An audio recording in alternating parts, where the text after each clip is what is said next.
Hey there again.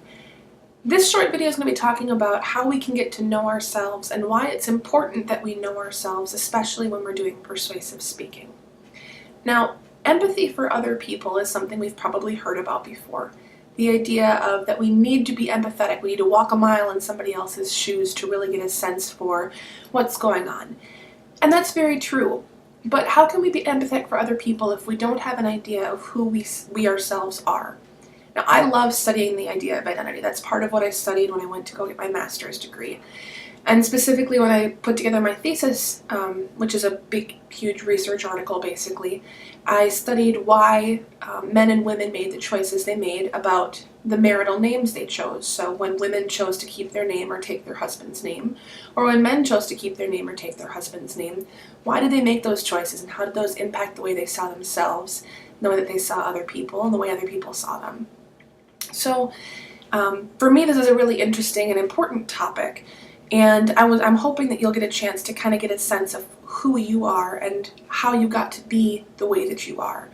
Because really, when we think about who we are and knowing ourselves, we need to look back at the people who've influenced us in our lives. So some of the things you want to start to think about as you're working on this and as you're working towards your knowing yourself assignment is maybe write down the names of some people that really influenced you. Like for me, my dad was a huge influence on me. He's somebody who is very, very outgoing. He always remembers people. He always remembers important things that are going on in people's lives. I mean, he's the kind of guy that when you walk through Walmart, it takes you about a half hour to get a gallon of milk because he knows every single person in town and he always knows something and can talk about that with them. So that's something that I've tried to incorporate into my personality as well. So that's one of the people that would be influencing to me. Another thing we need to think about when we're thinking about knowing ourselves is thinking about the experiences that helped us be who we are. So for instance, I was a business management major for a while. That's what I did for my first career, I guess you could say.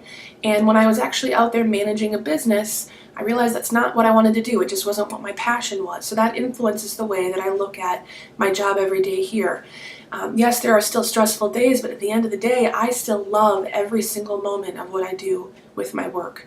So that influences me. Other events in my life that have influenced me. For instance, a couple of years ago, I had a miscarriage. So that's influenced the way that I can react to being pregnant. It influences the way that I react when other people share with me that they've had a miscarriage or they're trying for kids. Those types of things. They start to impact the behaviors that I have and the way that I look at the world. In addition to the people and the experiences that I've encountered in my own personal life, there are other events out there that have influenced the way that I look at myself and the way that we all look at ourselves. For instance, I was alive during the time when 9/11 happened, and that was something that was huge. It impacted the way that airplane travel happens. It impacted the way that we look at the United States as a country. We look at our I guess you could call it infallibility, that we can't be stopped. There are some weaknesses, you could say, arguably.